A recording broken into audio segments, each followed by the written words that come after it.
అదే RTV app వార్తల్ని క్షణాల్లో చదివే అవకాశం ఉంటుంది. ఒక న్యూస్ పేపర్, ఒక టెలివిజన్ ఛానల్ మీ చేతుల్లో ఎప్పుడు ఉంటాయి. మీకు ప్రధాని కూడా అనుకూలంగా ఉన్నారు కదా, అదే అక్కడ లోక్సభలో బిల్లు పెడితే అన్ని రాష్ట్రాల్లో అయిపోతుంది సమస్య. చాలా ప్రధానమంత్రి రామ మందిరం కూడా అనుకూలమే, మరి బిల్లు పెట్టలేదు ఎందుకు?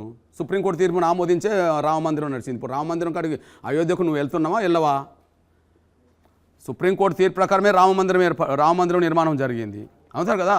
బీజేపీకి సంపూర్ణ మెజారిటీ ఉన్నది కదా. సుప్రీంకోర్టులో వివాదం జరుగుతున్నప్పుడు సుప్రీంకోర్టులో ఏమొస్తుందో తేల్చుకున్నాక నిర్ణయం జరుగుతుందని చెప్పి ముందుకెళ్ళిండు కదా. సుప్రీంకోర్టు తీర్పు ప్రకారం, రాజ్యాంగ ధర్మాసనం ప్రకారం అయోధ్యలో రామ మందిరం కట్టుకోవచ్చు అని వచ్చేసింది. సంపూర్ణ మెజారిటీ ఉన్న బీజేపీ బిల్లు పెట్టి అక్కడ పెట్టవచ్చు కదా. ఎస్సీ వర్గీకరణ విషయంలో స్టేట్కే పవర్ ఉన్నదని వచ్చేసింది. ఇక స్టేట్కి పవర్ ఇచ్చిన తర్వాత పార్లమెంట్లో బిల్లు వీళ్ళు ఎందుకు పెడతారు? స్టేట్కి పవర్ లేదన్నప్పుడు పార్లమెంట్లో బిల్లు పెట్టాల్సింది వాళ్ళే కదా. మేము బిల్లు పెట్టమని కొట్లాడినాం, మరి అంతిమంగా స్టేట్కే పవర్ ఉన్నదని చెప్పడం జరిగింది. ఇప్పుడు పార్లమెంట్ గురించి ఎందుకు మాట్లాడాలి? బీజేపీ గురించి ఎందుకు మాట్లాడాలి? ఇప్పుడు మీ మాదిగ సంఘానికి చెందిన పిడమర్తి రవి ఏమన్నారంటే బీజేపీకి లబ్ధి చేకూరడం కోసమే తెలంగాణలో మందకృష్ణ పోరాటం చేస్తున్నాడు అంటున్నారు. మీరు ఏమంటారు దాని గురించి? ఆయన ఇప్పుడు ఏ పార్టీలో ఉన్నాడు? కాంగ్రెస్లో ఉన్నాడు. ఆయన బీఆర్ఎస్ ఉన్నప్పుడే నేను కాంగ్రెస్కి మద్దతు ఇచ్చా. ఇప్పుడు ఆయన ఏ పార్టీలో ఉన్నాడు? చిన్న చిన్న పదవుల కోసం ఏది పడితే అది మాట్లాడడం అనేది దిగజాడుతాను. ఇన్ఫాక్ట్ ఆయన ఇంకో మాట చెప్తున్నాను. ఎస్సీ వర్గీకరణ చేస్తామని హామీ ఇస్తే నేను చంద్రబాబు నాయుడుకి మద్దతు ఇచ్చా. మాకు వర్గీకరణ కావాలి. ఎస్సీ వర్గీకరణకు చేపిస్తా కృష్ణ, యూపీఏ గవర్నమెంట్ మాదంటే స్వర్గీయ రాజశేఖర్ గారు ముఖ్యమంత్రి ఉన్నప్పుడు ఆయనకు మద్దతు ఇచ్చాం. పార్లమెంట్లో అవసరం అంటే ప్రైవేట్ బిల్ అయినా పెట్టిస్తామని చెప్పి ఉత్తమ్ కుమార్ రెడ్డి గారు, రాహుల్ గాంధీ గారు మాట్లాడిన సమయంలో నేను కాంగ్రెస్కి మద్దతు ఇచ్చాను. ఎస్సీ వర్గీకరణ విషయంలో ముందుకొస్తే నేను బీజేపీకి మద్దతు ఇచ్చాను. ఇక్కడ తీర్పు రాగానే ముఖ్యమంత్రి అసెంబ్లీలో స్వయంగా ప్రకటించారు, తర్వాత ఎక్సభ్య కమిషన్ చేశారు. అంత స్మూత్గా జరుగుతున్న టైంలో మీరు ఆందోళన చేయడం అవసరం అంటారు? ఏమి ఇప్పుడు అంత స్మూత్గా జరిగిపోతుంది, ముఖ్యమంత్రి అనుకూలంగా ప్రకటించారు, తర్వాత కమిషన్ విచారణ చేస్తుంది, ఇప్పుడు ఎక్సభ్య కమిషన్, అంత స్మూత్గా జరుగుతుంది కదా, అంత మీకు అనుకూలంగానే జరుగుతుంది కదా. కాంగ్రెస్లోనే లేను, నేను కాంగ్రెస్లో లేను. నాకు అనుమానాలు వచ్చినప్పుడు నేను యుద్ధం చేస్తా. మరి అంత స్మూత్గా జరుగుతున్నప్పుడు దాన్ని అడ్డుకోవాల్సిన పరిస్థితి మరి కాంగ్రెస్లో మాల ఎమ్మెల్యేలకి ఎందుకు వచ్చింది? స్మూత్గానే జరుగుతుంది అన్నావు కదా. ప్లీజ్ అది స్మూత్గా జరుగుతుంది అన్నప్పుడు కాంగ్రెస్ పార్టీలో ఎమ్మెల్యే కాంగ్రెస్ పార్టీ తీర్మానాలకు, మేనిఫెస్టోలకు, వాళ్ళ అధిష్టానానికి వ్యతిరేకంగా వర్గీకరణ జరగనీయము, సుప్రీంకోర్టు తీర్పును అమలు చేయనీయం అంటున్నారు. నేను కాంగ్రెస్లో లేను. ఓకే, గత నోటిఫికేషన్లు కూడా వర్గీకరణ వర్తింపజేసే ఉద్యోగాలు భర్తీ చేస్తామన్నాడు. దానికి విరుద్ధంగా వాళ్ళు ఒత్తిడి తొలగి టీచర్ పోస్టులు 11,000 టీచర్ పోస్టులు ఉద్యోగాలు వర్గీకరణ లేకుండా భర్తీ చేయడం జరిగింది. ఇప్పుడు మీరు చెప్పండి, సాపిగా నడుతున్నదని మీరే చెప్తూ ఆ సాపిగా నడవనీయకుండా అడ్డం పడుతున్నది కాంగ్రెస్ పార్టీలో ఉన్నోళ్ళే. మరి అడ్డం పడుతున్న విషయం సమాజం గమనిస్తున్నది. వర్గీకరణ లేకుండానే ఉద్యోగాలు భర్తీ చేస్తున్న విషయం కూడా అందరికీ అర్థమైపోయింది. మేము నష్టపోతున్నాం, మేమెందుకు మౌనంగా ఉంటాం బ్రదర్? వాళ్ళు ఏమంటారంటే జడ్జిమెంట్ వచ్చిన రోజు మేము ఏం మాట్లాడలేదు, తర్వాత వాళ్ళు సంబరాలు చేసుకున్నా మేము ఏం మాట్లాడలేదు, ఎప్పుడైతే మందకృష్ణ మాదిగా మాలలు నోరిప్పాలి, మాలలు రోడ్ ఎక్కాలన్నారు, అంబేద్కర్ని అవమానించాడు, అప్పుడే మీరు రోడ్ ఎక్కాల్సి వచ్చిందని వాళ్ళు అన్నారు. మీరు ఏమంటారు దాని గురించి? అదే అంబేద్కర్ని అవమానించిందంటే అంబేద్కర్ని ఎక్కడ అవమానించిండో అది చెప్పి రోడ్ ఎక్కవచ్చు. ఓకే, సుప్రీంకోర్టు తీర్పు వర్గీకరణకు అనుకూలంగా మేము వచ్చిన తర్వాత మేము విజయోత్సవాలు కూడా జరపలే. విజయోత్సవం ఎక్కడ జరపలేదే? ఎందుకు జరపలేదు? ఆ వర్గీకరణ అమలు చేయించుకున్నాక జరుపుకుందాం అనుకున్నాం. వర్గీకరణకు సుప్రీంకోర్టు తీర్పును స్వాగతించాం, సంతోషించాం. ఓకే, స్వాగతించాం, సంతోషించాం. కానీ విజయోత్సవానికి మేము ఎక్కడ పిలుపునివ్వలే. ఎందుకు పిలుపునివ్వలే? ఆ తీర్పును అమలు చేసుకున్నప్పుడు కదా ఫలితాలు వచ్చేది. ఏదో అంటే ఇళ్ళకనే పండుగ కాదన్నట్టుగా సుప్రీంకోర్టు జడ్జిమెంట్ అమల్లోకి వస్తే కదా అమల్లోకి తీసుకొస్తానని చెప్పి రేవంత్ రెడ్డి గారు మాట్లాడినప్పుడు విశ్వసించాం. కానీ అమల్లోకి రాకుండానే, వర్గీకరణ లేకుండానే ఉద్యోగాలు భర్తీ చేస్తున్నప్పుడు మా నిరసన వ్యక్తం చేస్తున్నాం. ఎప్పుడు వ్యక్తం చేస్తున్నాం?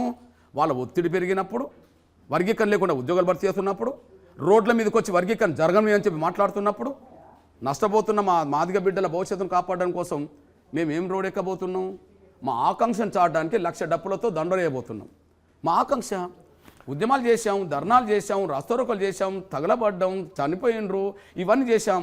కానీ చివరి నిమిషంలో కూడా ఈ అడ్డంకులు వస్తున్నాయని చెప్పి మా ఆకాంక్షను డప్పుల రూపంగా, మా చేతులు ఉన్నదా లేదా, మా ఇళ్ళల్లో డప్పులు ఉన్నాయా లేవా? ఇప్పుడు మా వాయిస్ కాదు, మా డప్పు ప్రపంచానికి మా ఆవేదన తెలియజెప్పాలని 1,00,000 డప్పులతో మా గుండె చప్పుడు వినిపించే ప్రయత్నం చేయబోతున్నాం. రైట్, మందకృష్ణ గారు, మీరు ఒక ఉద్యమానికి ప్రతీక, 30 ఏళ్ళ నిర్విరామ పోరాటం. ఇందాక మీరు చెప్పారు ఎంతోమంది ముఖ్యమంత్రులను కలిసాను, ఎంతోమంది ప్రధానులను కలిసాను, అందరితో మాట్లాడారని చెప్పారు కదా. మీరు మీ నుంచి చాలామంది ఇన్స్పిరేషన్గా తీసుకుంటూ ఉంటారు. చాలా సామరస్యంగా మాట్లాడాల్సింది, లేకపోతే అలా మనకు మామూలుగానే కొంత ప్లెజెంట్గానే మాట్లాడేటువంటి వ్యక్తిత్వం మీది.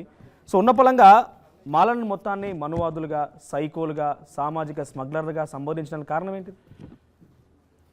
ఆకలైన వాడి బాధను అర్థం చేసుకుంటే మీరు ప్రశ్న వేయరు, అట్లా ఎవరు చేసుకోరు. నేను అంటున్నా, ఒక పేద బిడ్డల తరపున ఒక పేద జాతి తరపున 30 ఏళ్ళు పోరాటం చేస్తున్నాం. ఓకే, 30 ఏళ్ళ తర్వాత కూడా మేము అడ్డుకుంటాము అని మాట్లాడుతుంటారు. అనుకుందాం, 94లో ఉద్యమం మొదలు పెడితే 97లో విజయం సాధించాం బ్రదర్. దాన్ని అడ్డుకున్నారు, మా నోటికాడు కూడా లాక్కున్నారు. మళ్ళీ 2000 సంవత్సరంలో రాష్ట్రపతి ఆమోదంతో సాధించుకున్నాం. 2004లో అడ్డుకున్నారు. ఓకే, 2004లో కోల్పోయినాక 20 ఏళ్ళు మళ్ళీ ఉద్యమం నిలబెట్టుకుంటూ వచ్చేసాం.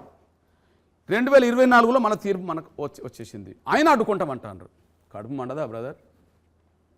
3 పూటలు బిర్యానీ తినేటోడికున్న 3 రోజులు తిండి లేనివాడికి మధ్యలో ఆవేదన ఎవరికి ఉంటుంది బ్రదర్? నెంబర్ 1. ఓకే, ఇంకొక విషయం గుర్తు చేస్తున్నాను నేను. వీళ్ళకంటే వర్గీకరణను అడ్డుకుంటామని మాట్లాడే స్వార్థపరం మాల బ్యాచ్ కంటే, మాల మనవాదాల కంటే అగ్రకులాల నయం. ఎట్లా నయం? అంబేద్కర్ కాలం, మండల్ కమిషన్ కాలం, ఈ కాలం. ఈ దేశంలో రిజర్వేషన్ల మీద 3 సందర్భాల్లో బలమైన చర్చ జరిగింది. అడ్డుపడేటోళ్ళు కావాలంటోళ్ళ మధ్యలో. డాక్టర్ బాబాసాహెబ్ అంబేద్కర్ దళితులకు ప్రత్యేక రిజర్వేషన్లో కావాలని చెప్పి ఉద్యమం జరిపిన రోజుల్లో మేము రిజర్వేషన్లను ఆమోదించమని చెప్పి అగ్రకుల వ్యవస్థ రోడ్డు మీదకి వచ్చేసింది. ఓకే, కానీ అంతిమంగా ఒక 3-4 ఏళ్ళు బలంగా వాదన జరిగింది, కొట్లాట జరిగినట్టుగానే జరిగింది. అంబేద్కర్ను కూడా రిజర్వేషన్ల గురించి బెదిరించారు, మేము ఆమోదించమని చెప్పి. సైమన్ కమిషన్ వచ్చిన కాంచి, రౌండ్ టేబుల్ సమావేశం జరిగిన కాంచి, కమ్యూనల్ అవార్డు ప్రకటించిన కాంచి, గాంధీతో జరిగిన ఒప్పందం ఎర్రవాడ జైల్లో జరిగిన కాడికి 4 ఏళ్ళు ప్రధానంగా. అరే, దేశం మొత్తం మీద మేము రిజర్వేషన్ ఆమోదించమని చెప్పి రోడ్డు మీదకి వచ్చిన అగ్రకులాల వ్యవస్థ మళ్ళీ అంబేద్కర్ కోరిక మేరకు, అంబేద్కర్ ఆశయం మేరకు రిజర్వేషన్లు ఆమోదించారు.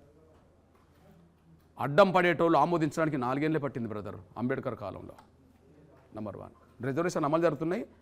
ఆ రిజర్వేషన్ల వల్లనే వాళ్ళ నాన్న ఆ స్థాయికి వచ్చిండు, రిజర్వేషన్ల వల్లనే వాళ్ళు ఈ స్థాయికి వచ్చేసారు కదా. మేము రిజర్వేషన్ అనుభవించిన కుటుంబం నుంచి రాలే. Number 1, mandal commission brother. Mandal commission report VP Singh కాలంలో బయటకు పడ్డ తర్వాత మండల్ కమిషన్ నివేదికను ఆమోదించొద్దని చెప్పి అగ్రకులాల వ్యవస్థ రోడ్డు మీదకి వచ్చింది బ్రదర్. మన దళితులు, గిరిజనులు, బీసీలు ఐక్యంగా రోడ్డు మీదకి వచ్చారు రిజర్వేషన్ అమలు జరగాలని. అప్పటికే ఎస్సీ ఎస్టీలకు రిజర్వేషన్లు ఉన్నాయి, బీసీలకు రిజర్వేషన్ కావాలని మండల కమిషన్ వచ్చింది. దాన్ని ఆమోదించమని చెప్పి చర్చ జరిగింది. అగ్రకులాల వ్యవస్థ వచ్చి రోడ్డు మీద అడ్డం పడ్డది, జరగనీయమో అని చెప్పి.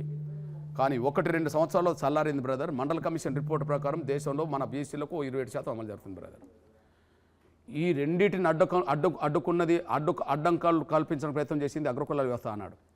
కానీ అంబేద్కర్ కాలంలో 3-4 ఏళ్లలో వాళ్ళు ఒప్పుకున్నారు, అయిపోయింది. ఇప్పటివరకు అమలు జరుగుతుంది. మనం పుట్టిన కాలంలో కొంత మనకు అంత అవగాహన కాలంలో మండల కమిషన్ రిపోర్ట్ ఆమోదించడానికి ఒప్పుకున్నారు. ఇవాళ బీసీలో కొంత మేలు జరిగింది. అరే, 3-4 సంవత్సరాల్లోనే 2 వ్యవస్థల్లో పరిష్కారం జరిగింది కదా. అగ్రకులాలు దిగొచ్చి ఒప్పుకున్నారు కదా. 30 ఏళ్ళు ఎంబడబడుతున్నారు బ్రదర్. ఇది ఎక్కడ న్యాయం? ఉన్నది పంచుకుందామంటే అంబేద్కర్ కోరుకున్న రిజర్వేషన్లు అంబేద్కర్తో వచ్చినాయి అనుకుందాం. అప్పటికి రిజర్వేషన్ లేవు కదా. మేము ఎందుకు ఒప్పుకోవాలి? రిజర్వేషన్ ఒప్పుకొని అన్నారు, కానీ వాళ్ళు ఒప్పుకున్నారు కదా. మండల కమిషన్ ఆమోదించద్దని చెప్పి అగ్రకులాలు ఉన్నాయి, ఆమోదించడానికి వాళ్ళు అంగీకరించారు కదా. గొడవలు లేవు కదా. కానీ వాళ్ళు సాధించిన, మహనీయులు సాధించిన రిజర్వేషన్లు మండల కమిషన్ రిపోర్ట్ ప్రకారంగా ఇక రిజర్వేషన్లు అమలు జరుగుతున్నాయి అనుకో. వర్గీకరణ కదా బ్రదర్ ఇక్కడ బీసీల వర్గీకరణ ఇక్కడ స్టేట్ గవర్నమెంట్ అమలు చేస్తుంది కదా. నెంబర్ 1, ఎస్సీ వర్గీకరణ అంటే ఏంది బ్రదర్? ఆ మహనీయులు సాధించిన అవకాశాలు అందరం తిందాం, అందరం బాగుపడదాం అని చెప్పి. ఒకే వర్గమే తినడం న్యాయం ఎట్లా అవుతుంది బ్రదర్? అయినా మేము అడ్డుకుంటామని 30 ఏళ్ళు ఎంబడపడుతున్నాం కదా బ్రదర్. 30 ఏళ్ళుగా ఎంబడపడతాం, ఇంకా జరగనీయమంటున్న వాళ్ళను ఏమనాలి చెప్పండి మీరు? మరిన్ని వీడియోస్ కోసం ఛానల్ ని సబ్స్క్రైబ్ చేయండి. లేటెస్ట్ అప్డేట్స్ కోసం వాట్సాప్ ఛానల్ ని ఫాలో అవ్వండి. ఆ లింక్ డిస్క్రిప్షన్ లో ఉంది.